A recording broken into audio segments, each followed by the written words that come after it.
आप जान लीजिए, पशु एवं मत्स्य संसाधन के क्षेत्र में जो काम और तेजी से आगे करेंगे, इन सब चीजों के लिए जो नया 7 निश्चय 2 हमने तय किया है, यह आप लोगों को बता देना चाहते हैं। और अब तक हमारी दिलचस्पी काम करने में ही रही है।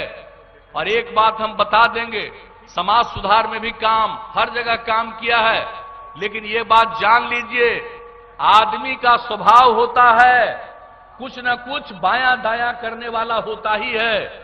अब कोई बायां दायां करे वो एक अलग बात है, लेकिन अपनी तरफ से हम लोगों की कोशिश होती है कि हम सबके कल्याण के लिए काम करें और समाज में प्रेम का, भाईचारे का और सद्भावना का माहौल कायम करें। हमने समाज के हर तबके के उत्थान के लिए काम किया, किसी की उपेक्षा नहीं की है और हमने सेवा किया और लोगों की सेवा करना ही हमारा धर्म है।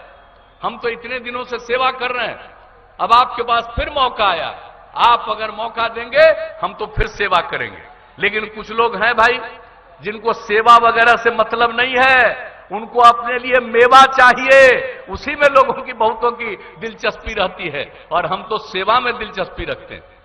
और अच्छी तरह जान लीजिए, एक बात जान लीजिए, कुछ लोगों के लिए परिवार है, पति पत्नी बेटा बेटी, और मेरे लिए पूरा बिहार एक परिवार है। हम पूरे बिहार के संपूर्ण परिवार के उत्थान के लिए हम काम करते हैं। कुछ लोग अपने लिए काम करते रहते हैं और आप इतने दिनों से काम किया है, कहीं कोई चीज छूटा हुआ है, एक एक काम पूरा होगा, इसकी चिंता मत करिएगा, अगर मौका दीजिएगा। तो हम तो भाई सेवा ही करते रहते हैं और आपको बता दिया कि सेवा ही करना आपका हमारा धर्म है। ये तो आप पर है, आपने इतने दिनों काम करने का मौका दिया और नई पीढ़ी के लोगों को बताना चाहिए क्या स्थिति थी भाई। शाम के बाद पहले, शाम होते होते कोई घर से बाहर निकल पाता था? क्या स्थिति थी पहले?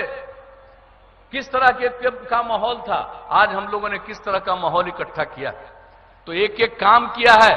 तो इसलिए हम तो यही आप सब लोगों से निवेदन करने आए हैं कि भाई काम देख लीजिए और नई पीढ़ी के लोगों को एक एक चीज, पुरानी स्थिति बताइए और नई स्थिति काम हुआ है और आप फिर काम करने का मौका दीजिएगा, तो बचा कुचा और बिहार सक्षम बिहार बनेगा, स्वावलंबी बिहार बनेगा, बिहार आगे बनेगा।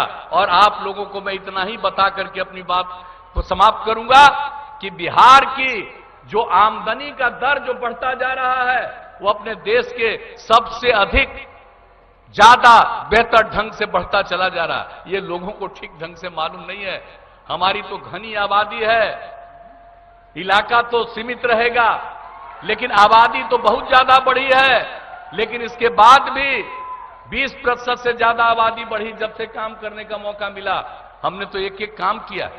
हम तो प्रजनन दर कम करने के लिए ही हम महिलाओं को पढ़ाना चाहते हैं।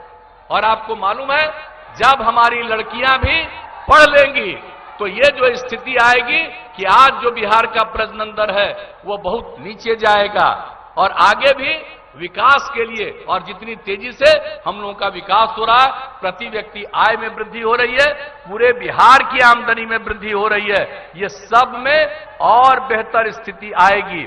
इसलिए हम सब लोगों से ये अपील करेंगे, आग्रह करेंगे, निवेदन करेंगे कि काम को देखिए, काम को देखिए और किसी के प्रचार के चक्कर में मत जाइए।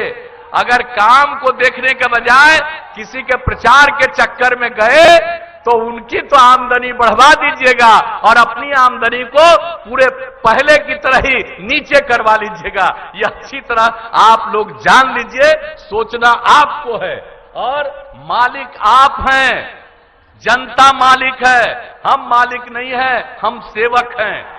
तो हम तो सेवा करते हैं, मालिक आप हैं। आपका अगर फिर मन है कि इसी तरह से काम तेजी से आगे बढ़े तो फिर से मौका दीजिए और एनडीए को, हमारे गठबंधन को, जो राज्य की सरकार काम कर रही है, केंद्र सरकार का जो सहयोग मिल रहा है, ये सब मिलकर के बिहार को विकसित प्रदेश के रूप में परिणत करेंगे। यही आप सबसे आग्रह है और आप सबसे निवेदन करेंगे कि हमारे उम्मीदवार भाई जयंत राज जी को विजयी बनाइए, उनको विजयी बनाइए, इनको वोट दीजिए, तीर छाप का, और 28 तारीख को वोट है।